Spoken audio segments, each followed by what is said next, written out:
Oh snap, who you got your money on, man? Who you got your money on? It's the speaker races. Look at him go. Oh snap, he is dusting the other guy. Dude, he is on the move. Oh snap, you know what? It's a shutout. Okay, you have just seen the JBL speaker races between the JBL Go 3 and the JBL Clip 4. JBL Clip 4 did not take his vitamins this morning. However, the JBL Go 3 is all up on them steroids. As far as motion and a physical race, yeah, JBL Go 3 will definitely win that. But let's take these both into the lab and figure out which one is actually going to be worth the purchase. Let's do it.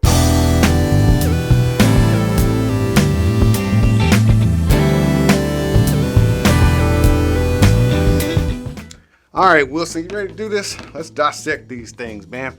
So in my left hand, I got the JBL Go 3. Yeah, JBL Go 3.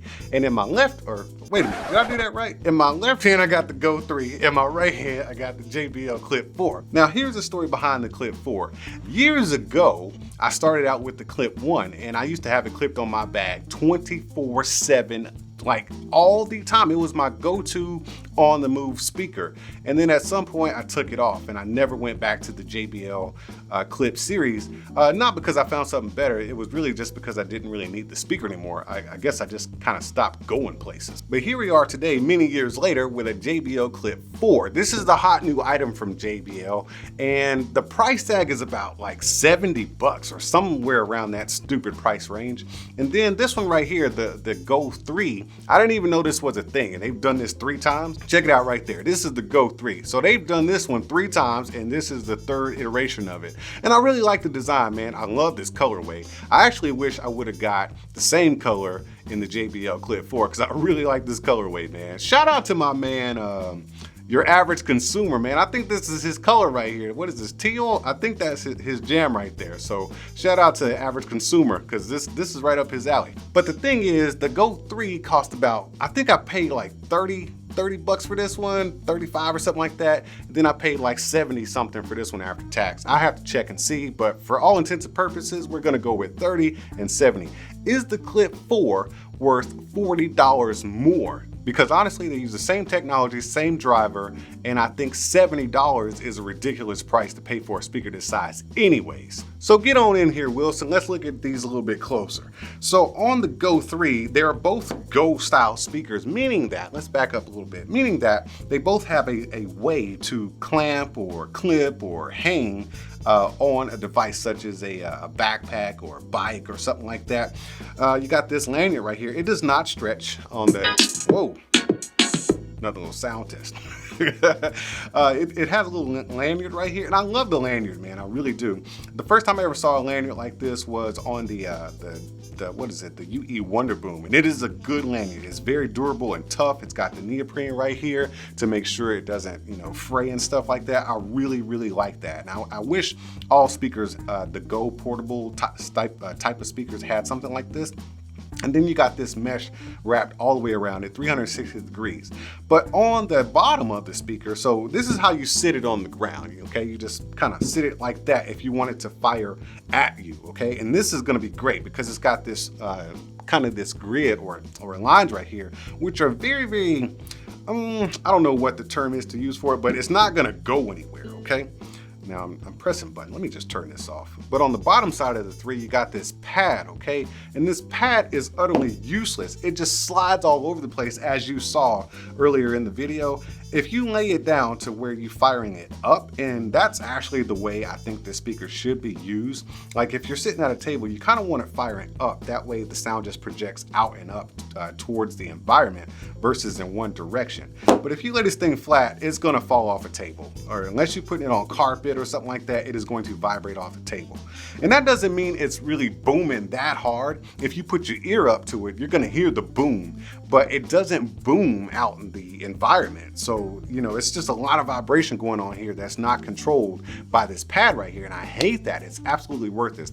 I don't understand why they didn't put this same stuff right here on the back of here. That was just a dumb idea on JBL's part.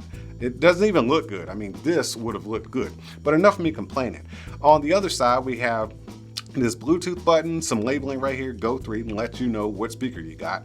And then you got your power button. I love this layout right here, and I also love the volume up and volume plus and play button right here inside of the mesh. I really like that look right there. But then on the front, you know, I'm not a big fan of just outlandish branding, but JBL decided to say, hey man, we are going to sell you our name and we're gonna be shameless about it. So they put it right there. And that's a good look at the JBL Go 3. Now let's take a deeper dive into the Clip 4. I absolutely love the design of this thing. I think it's a very good concept all the way back to the JBL Clip 1. I don't even know what the Clip 2 and 3 looked like, but I'm in love with the JBL Clip 4 design. Let's start with the obvious, the clip.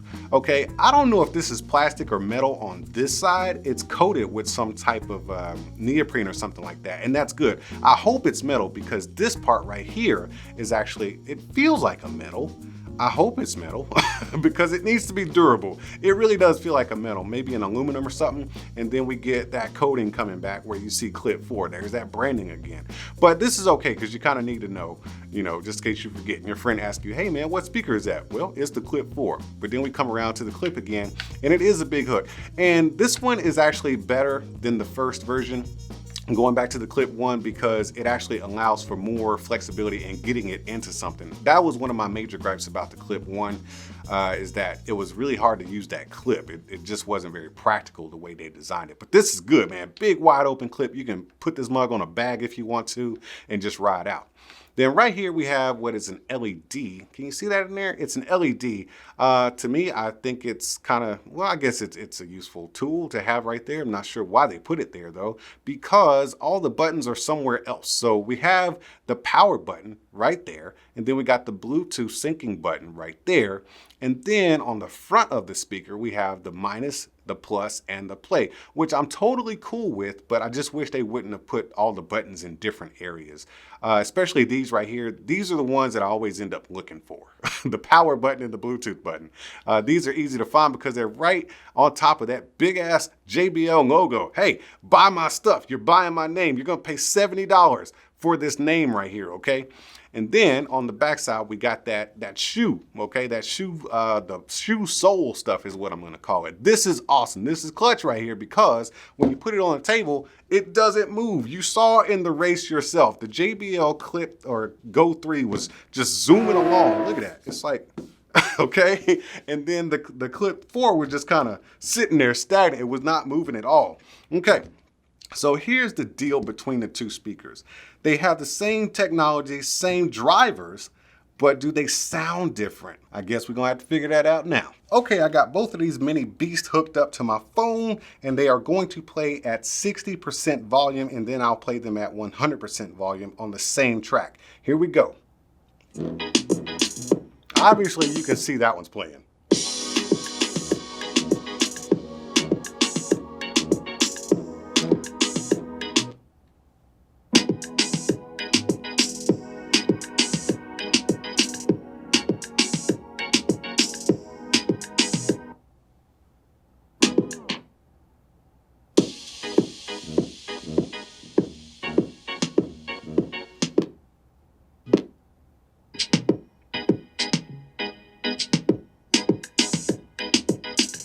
Okay, without a doubt, I think the cleaner sound comes from the JBL Clip 4, but that's only because, or mostly because, this thing is just vibrating the table and you're getting that blah, blah, blah, blah. Who wants to hear that in their music when you put it on a table? Now, if I were to flip this thing up this way, you're gonna get a different sound profile because it's firing at you. So let's go ahead and do that. This JBL Clip 4 does not have that option. You cannot stand this thing up or it'll just fall on the ground. So let's just hold them this way. We'll play them again at 60% just to see how well they do it. And we'll see if they sound any different or if the JBL Go 3 sounds any better.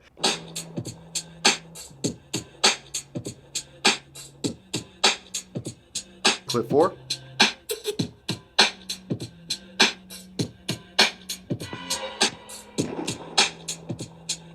Okay. I don't need to hear anymore. So the better sound at 60% is definitely coming from the Clip 4. It just sounds, it sounds more refined. The bass is tighter, the mids are or more forward, and the highs, you know, it's a more balanced, like, quality of sound. It's just a good quality sound here. Here, I feel like we're missing something. I can't put my finger on what it is, but we're missing something. Maybe it's the bass, maybe it's the tightness of the sound. I don't know what it is, but this one definitely sounds better to me in person. Now let's crank both of these bad boys up to 100%.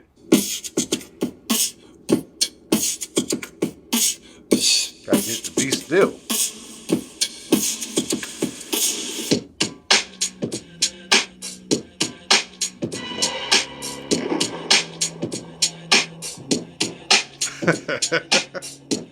All right, let's get some of that clip 4.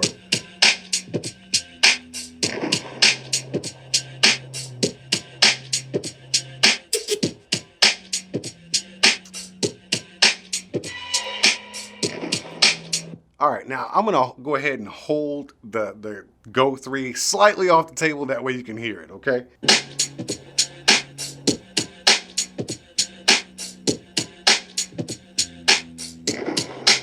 I've had enough. The winner is the Clip 4. It's a clear winner. It doesn't necessarily get louder. This one just sounds soft. The Go 3 sounds soft, man, whereas the JBL Clip 4 has a more refined sound that should come from a $70 freaking speaker the size of the palm of your hand. That really upsets me that this speaker costs that much. I had to pay full price for it because you can't really find these jokers anywhere, and I had to pay full price for it. But it is what it is, man. If this is something you gotta have, this is definitely the one to get, the Go 3. It's got a cool form factor, but laying it flat like this on a table is not an option. If that's what you're buying it for, you need to kick rocks and move on, brother, because this thing is gonna be on the floor by the time that song is over with. Now, as far as which one to get out of the two, is this one worth $40 more? My opinion is hell no. You should not buy this thing unless you can get it on sale. I would say it's worth, oh man, I hate saying this, but I would say I would pay 50 bucks for this, and I'd still be a little upset, but I get it. At this point, JBL is just saying, hey, we're JBL, we're just gonna charge you for $70 for a tiny little speaker. Think about this, man. What is it? The Extreme 3 is $350. So this makes sense that they would charge you this much. But as far as going for the 2, I would definitely pick this one. I actually do like the form factor better. It's slightly, man, as far as size, look at that, man. They're the same size, dude. Same thickness and everything. It's just that somehow they made this one sound better. Either way, I am no expert in this kind of stuff, but I do have to get out of here, man. I hope I helped you figure out which one to choose, even though I think you should wait till this one goes on sale or find it on a deal. I had to get this off eBay and I still pay full price. Get out of here, man. I'll talk to y'all later. Whoa. Let me get this straight. You sat through this whole video, the whole thing, and never once decided to hit the subscribe button or the like button? Man, it'd be the ones closest to you. I see how you are. Are you not entertained? Are you not entertained? Is this not why you are here?